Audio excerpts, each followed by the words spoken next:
causes of anxiety. We need to think of other causes of anxiety before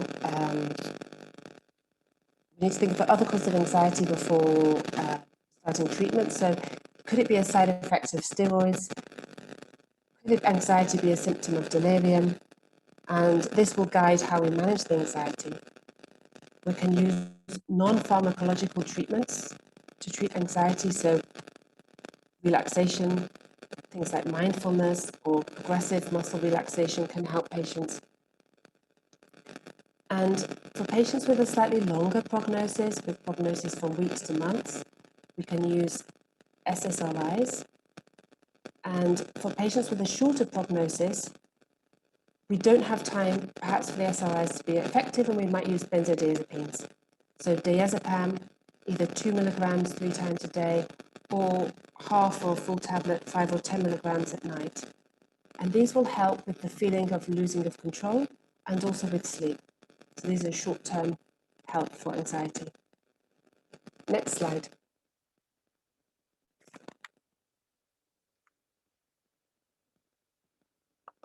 So Anne spoke a bit about spiritual distress and how we can understand that in terms of total suffering. And when we talk about spiritual well-being, we're understanding this as a feeling of peace. So spiritual distress can be understood as when a person is unable to find that feeling of peace, or they're unable to find sources of meaning in their life, or sources of hope, comfort or strength or connection in their life. They're not able to connect with the things they could connect with and found meaning in their life previously. And this spiritual distress can affect how they are physically and mentally as well. And we know that facing a terminal illness can increase spiritual distress in patients as well as family members and friends as well. So it's important to think about spiritual distress, and we'll talk now about how we can assess it. Next slide, please.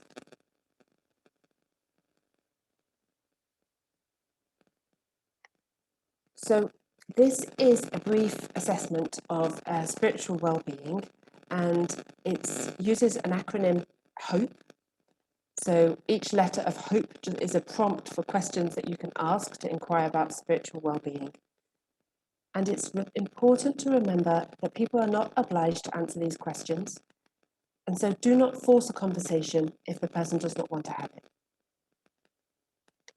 So H, the first letter of hope, H, what are your sources of hope? But this could also be of meaning, of peace, of connection in your life. And the question Anne used earlier, we can use here too. So what helps you in difficult times? The letter O is asking about if you're part of an organized religion. And if so, how important is your religion, and does it help you? Is it helping you facing your illness now? P is for practices. So do you have spiritual practices which help you? And the letter E is effects on medical care and treatment. So there's two parts to this. There's what effects does your spiritual belief or your spiritual practices have on the kind of medical care and treatment you want? And how has being sick impacted your ability to perform your usual spiritual or religious rituals? So it kind of both way. We can use that question. Next slide.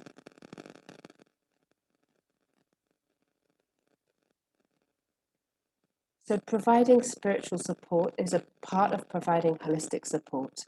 And again, make sure we've addressed physical symptoms before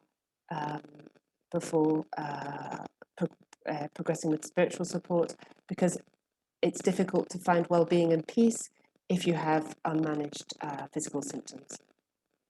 So we provide spiritual support by listening to the person's story, and we show kindness and compassion.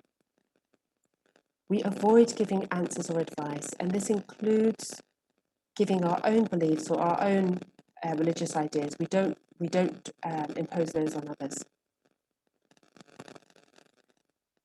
We can use simple prompts such as, tell me more about that, or what does that feel like for you? to encourage the person to continue talking and sharing. How do you know when you feel better? And we try to avoid problem solving, and we try to avoid giving any false reassurance, because the person or family member you're speaking to may want to speak about their death. They may want to speak about dying and what that means for them. So we need to try to get comfortable in being a part of that conversation. And it's okay if you're not sure how to respond. You can just respond by being present and listening. For some people, meaning can be found through interactions with family or friends. And for others, they may find more meaning in life through creative activities, such as music or art or dancing, although if that's possible for the person. Other people find benefit from seeing their community religious leaders or a spiritual leader.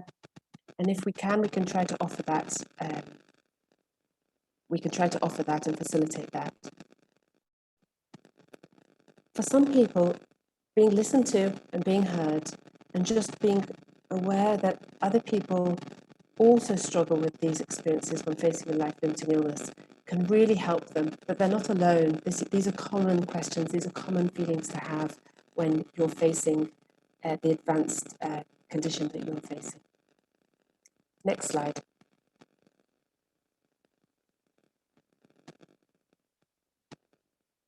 So in summary, psychological distress, depression and anxiety are common for patients facing life-threatening illnesses.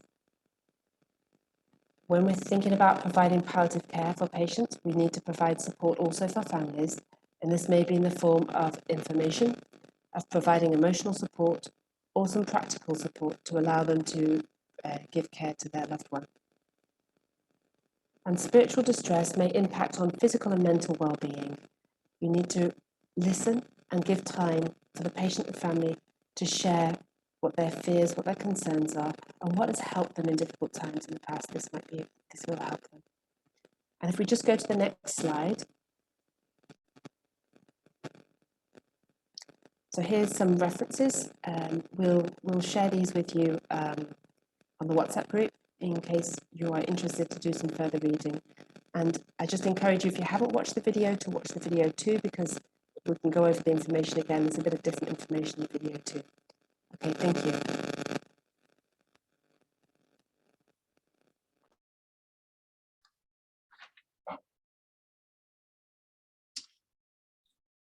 Thank you, Anne and Kathryn. Any from the participants, any questions or any comments about what they just shared with us?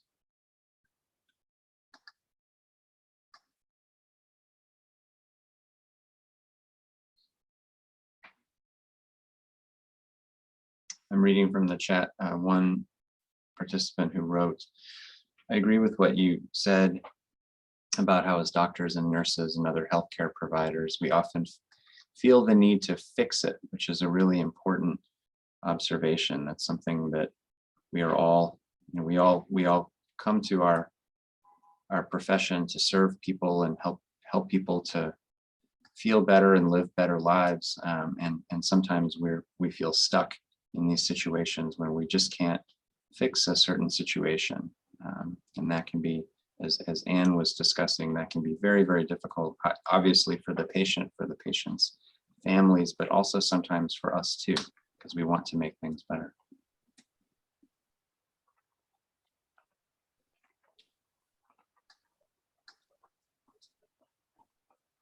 Can anyone share an experience of working with a patient, being with a patient when there was some notable psychological or spiritual suffering that was taking place? Any example to share?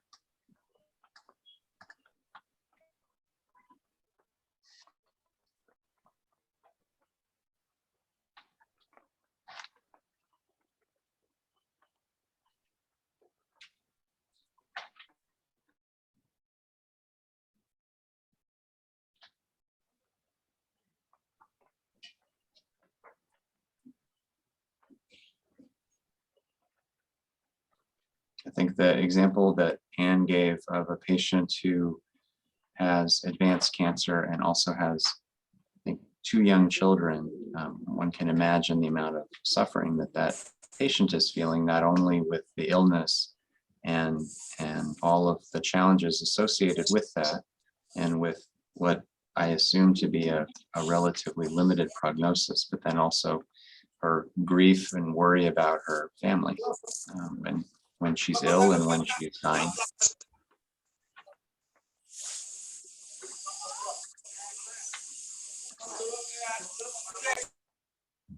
Okay.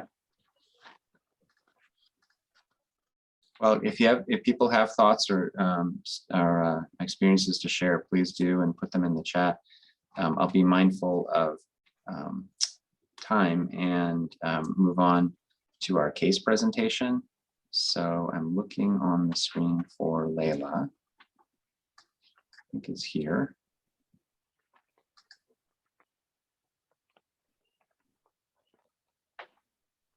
Hello, Hunter. Hey, there you are. Hi. Can I share my screen? Yes, please. Go ahead.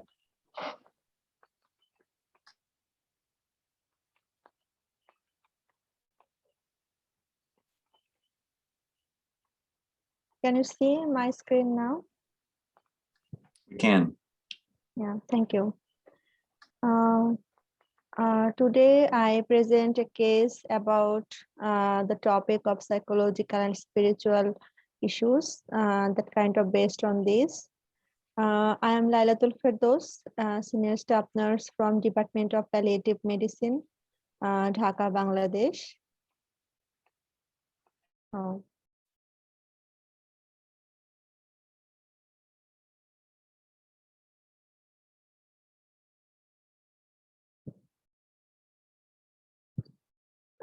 There are the key questions for the case presentation that we will discuss later after the case presentation. The questions are: what are likely to be the thoughts in her mind? What is the emotions that she experienced about, and how to manage her psychological sufferings? That now we summarize the case, and after that were the key questions. So at first we have to in mind that what our patient's thoughts in her mind, and the emotions experience, and how we manage the psychological sufferings. So here is the patient details. My patient is female and 32 years old. She has diagnosed as a case of carcinoma cervix with bone metastasis. She is very young female. The symptoms she has severe abdominal pain and back pain. It is 8 or 9 all of the time out of 10.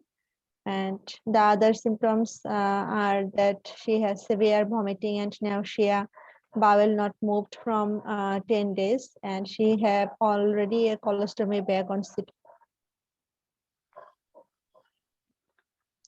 The treatment provided for the patient, that injection morphine 15 milligram 4 hourly and SOS as the pain appeared, and injection diazepam at night, injection pelonoceptron, fleet enema, nasogastric tube for suction.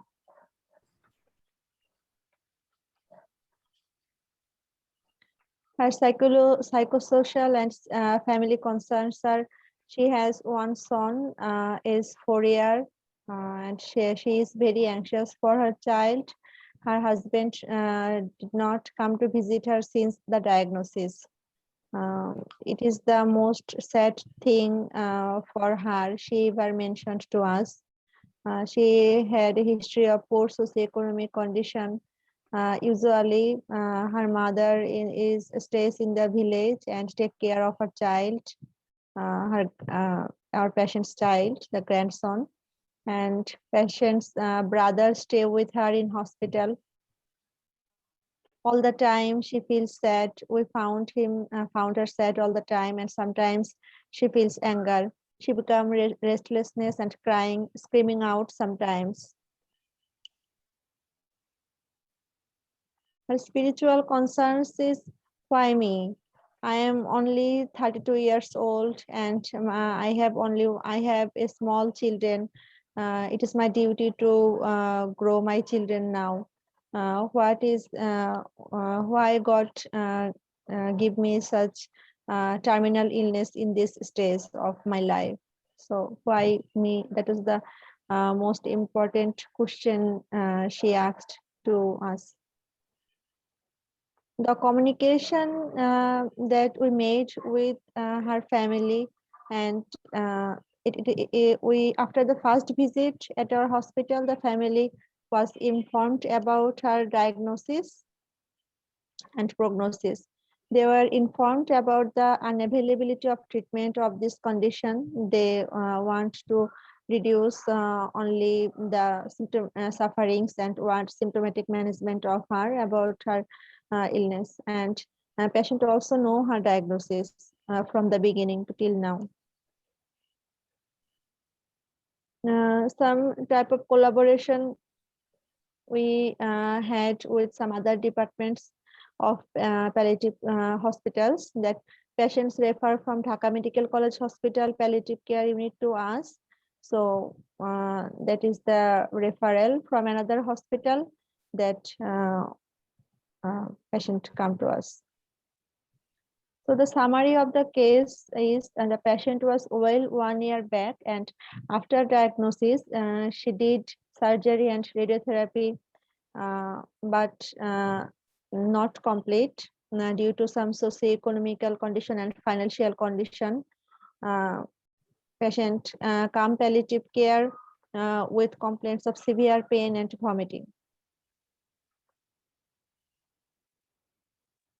Now the key questions for the case presentation are: what are likely to be the thoughts in her mind?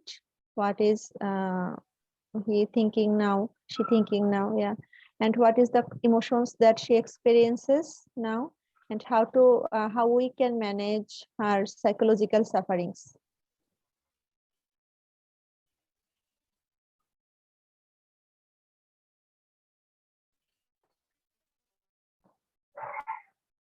So this is my case.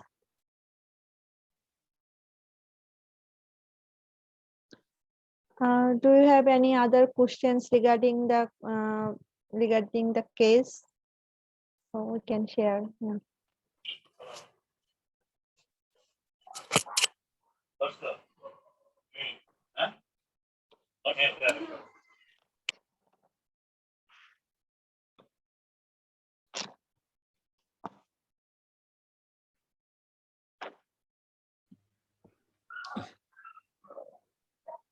This is Anne. Can you hear me okay?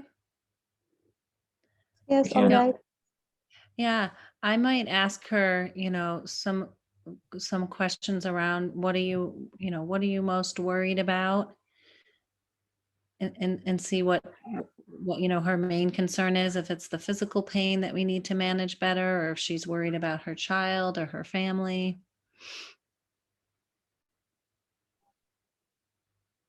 I also might validate just, I can't imagine how difficult this must be. And I think you said her spiritual question was, why me? And addressing some of that, of course you would be asking that. Those are my initial thoughts. Thank you, Annie.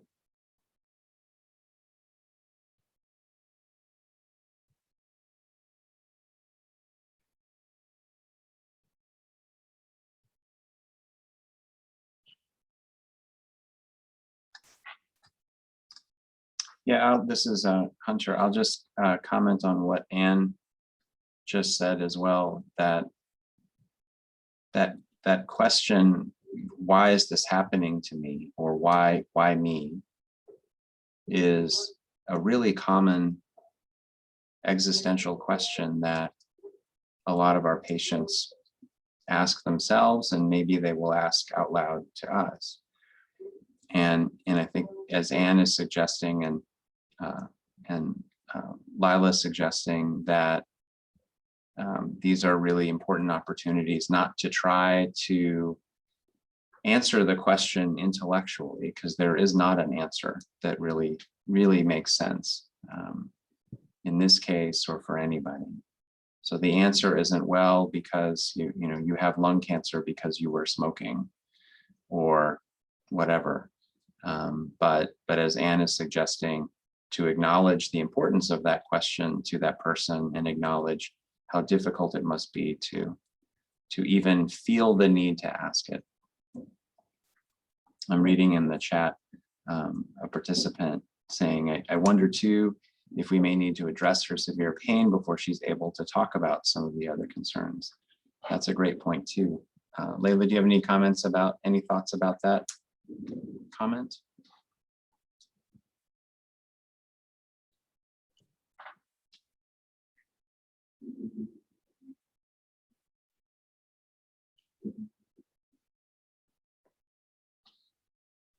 Okay, Rachel said that I wonder too if we may need to address her severe pain before she is able to talk about some of the other concerns. Yeah, Rachel, you are right.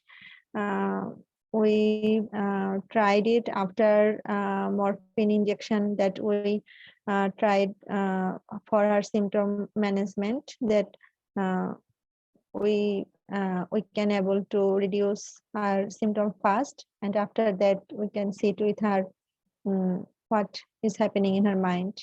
You are right, yeah.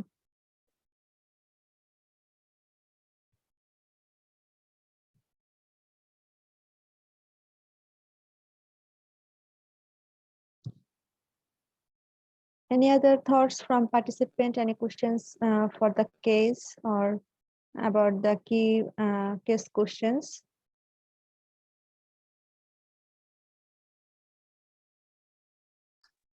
There's another question. Does the patient have other sources of social support since her husband isn't visiting? That's a great question. Actually not, because patient's family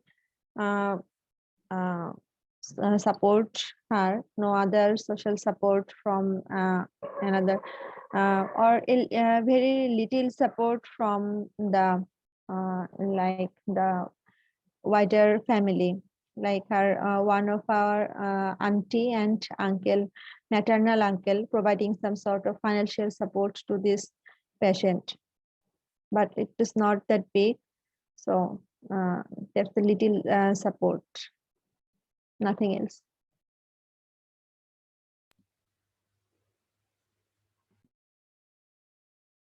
Thank you for questioning, Rachel.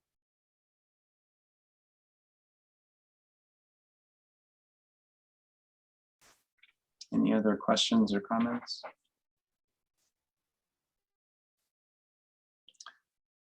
Layla, will you be giving our Bangla summary today? Yes. I think there's just one more question in the chat. Oh, there is. Sorry. Thank you. Thanks for that. Now I see it. Do any of the faculty have advice on how to support isolated patients like this? We face this sometimes too. That's a great question. Thanks for asking that. Anne, do you want to? Yeah, I was wondering, you had mentioned that her son was being cared for by her mother, and I don't know the location, maybe they're a few hours away and cannot physically come to see her. But I was wondering sometimes with the isolation, if there would be an ability for, to do a phone call or that way to connect her to some family who's not able to physically be there.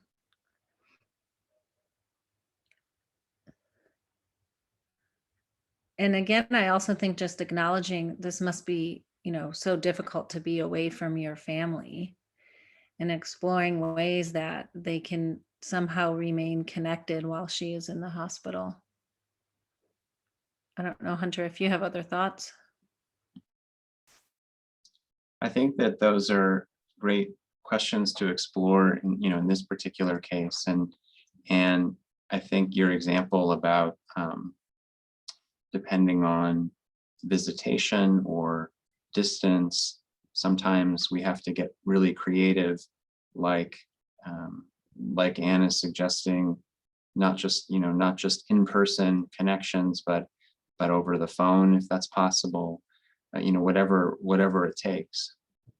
The only other thought that I had in the moment, and Lila or Kathryn, if you have other thoughts, please share them. This case and that question really reminds me that part of the good palliative care work that we do is really requires us to move beyond just a very medical approach, because the time that we spend with this patient, while it is important, it's very important to focus on this patient's physical symptoms, the pain and so on, and do what we can to address physical suffering. It is also really important for us to take these opportunities, not just to connect as a physician or a clinical provider and a patient, but as one person to another, and have that kind of communication and connection be a part of the work that we're doing. Those are my thoughts. Layla, I don't know if you have any other ideas. Yes, I am totally agree with you, Hunter, that we should have some quality time with patient, and when as Anna says, that when we sit with the patient and ask about what is the most important to her, that what is she thinking. Our patients have another thinking, that she said that her child is very small, and who can take care of her child if she died. So it is the concern that now her mother is taking care of her child, but if we can ensure the education and sometimes social support to the patient, and give her some comfort, that some social networking and social support that would take care of your child. Don't worry about him, and sometimes visiting with her child to with him, or sometimes use of technology, as Anna says, this would be helpful. And we should sit with our patients. We should hear what is in their mind, so that we can help accordingly. Yeah, thank you. Thank you. Can I add a couple of comments Of here, course. Hunter? Of course. So we have a very useful tool in palliative care, which is the family meeting. And I'm just trying to imagine how this woman feels knowing that her husband has not been to see her. Just to try and unpick that a bit, is there any way we can meet with the family and try and understand the dynamics in the family, what's happening? It may be that he is frightened or needs more support. We don't know. So we use the meeting with the family as an opportunity to try and understand some of the family dynamics. We know that there can be, in all families, strains and struggles in relationships. And when there is terminal illness within a family, it can cause any of those dynamics to be even more difficult, even more fragile. So we try to support the patient and their family by meeting with them and exploring some of this if they would like us to do that. The other thing that strikes me, and it's as Layla and Anne and Hunter have already alluded to, part of our role in palliative care is to make someone feel valued, make someone feel important, because they are important. So how can we make this lady who is frightened, who feels isolated, feel valued? How can we improve her self-esteem? We don't know if that's an issue, but it may be. And we can do that by listening, by spending time and being attentive to what's important to her. So following her agenda. So what does she think will be improve her situation? What does she think will make her feel less isolated, less scared? And sometimes when family live a long way away, and even if they don't, we know that people feel isolated in hospital. So what is the preferred place of care for this lady? Does she want to stay in hospital? Does she feel safe there? Does she need to stay in hospital? Or can we improve her symptoms and get her back home to her family, where she has her family and loved ones around? So these are some of the things we can explore with her? What are her preferences in terms of place of care?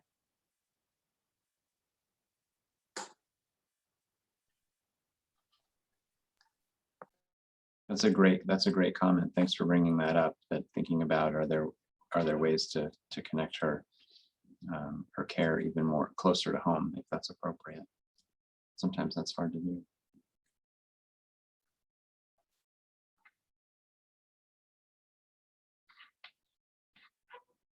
Any other thoughts from the faculty or participants?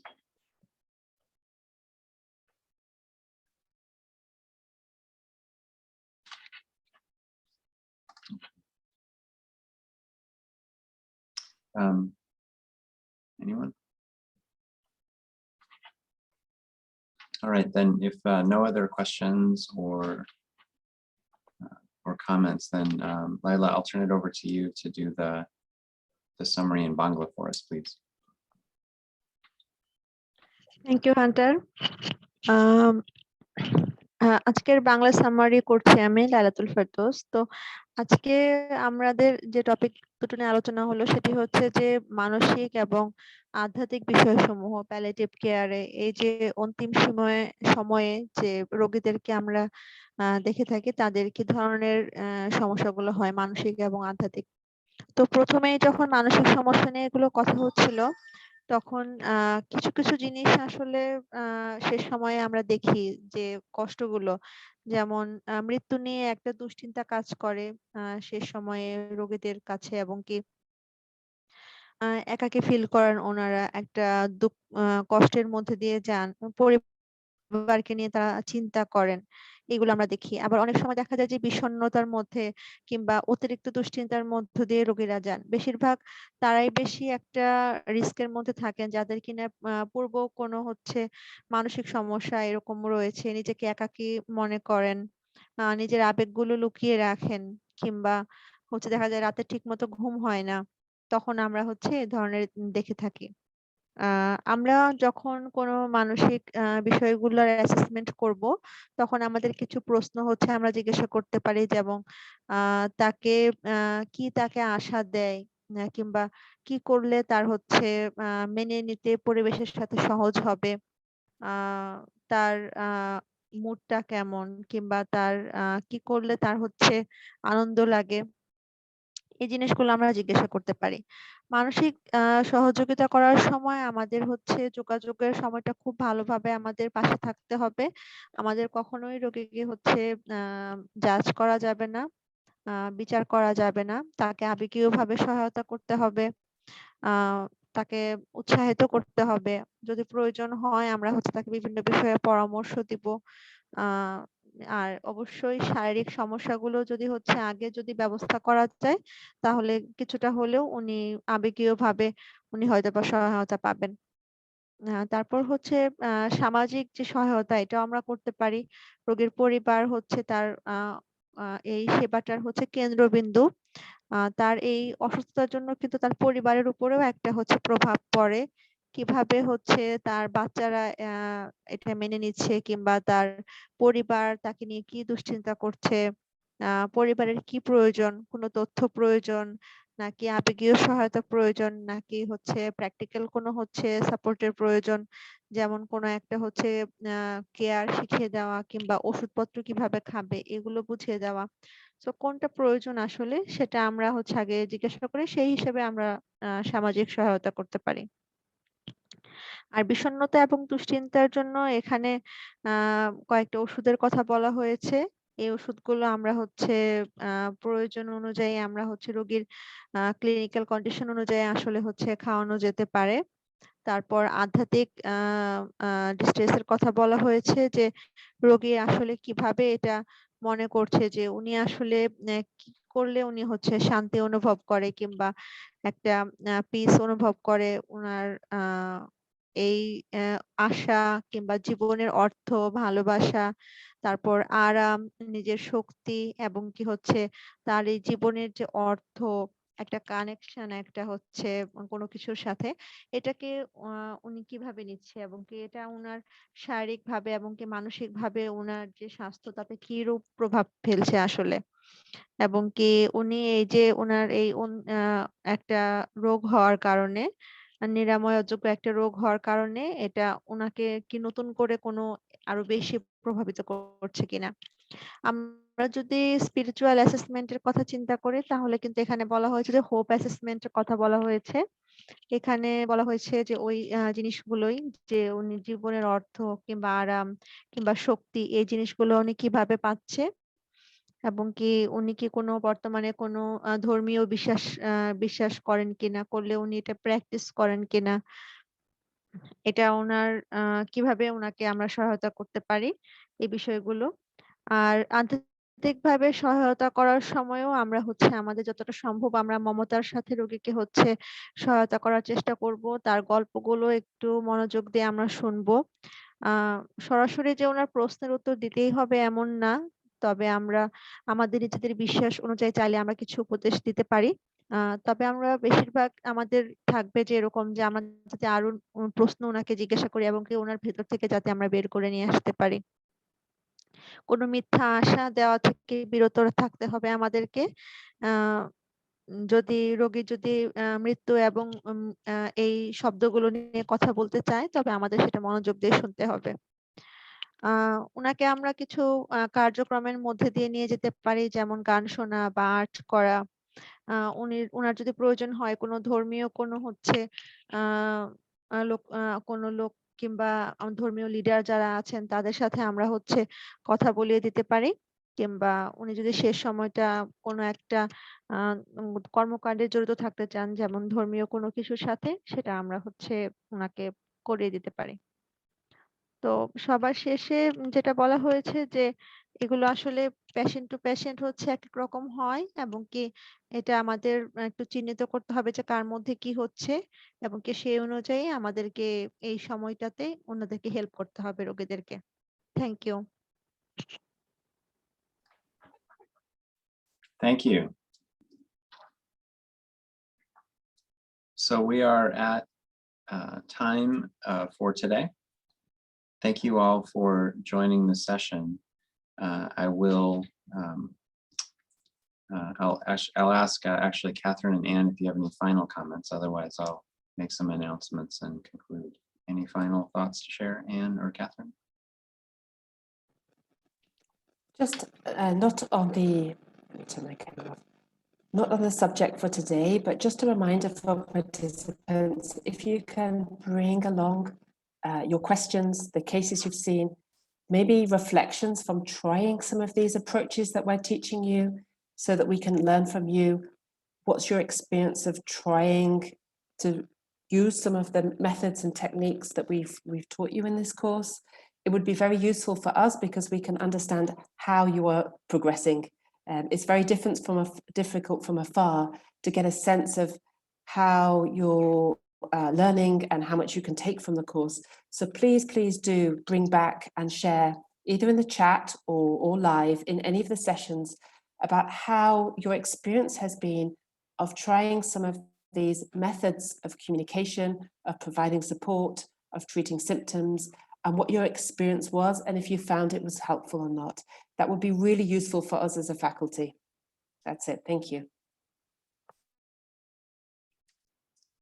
Thanks. Thank you very much. And I was thinking about an exercise that we often do with some of our learners here locally. And maybe this would be something to try yourself, which is when you have an encounter with one of your patients, particularly if you're sensing some of the psychosocial or spiritual distress that we're talking about today, it can be an interesting and important easy exercise just to yourself to count how many different emotions are rising in a conversation with a patient or with a family member. There is a whole lot that happens in these, even in a short encounter or a short family meeting, and it can really help to raise that awareness of the suffering that Ann and Kathryn are talking about today, so we can think about ways to work to address it and alleviate it.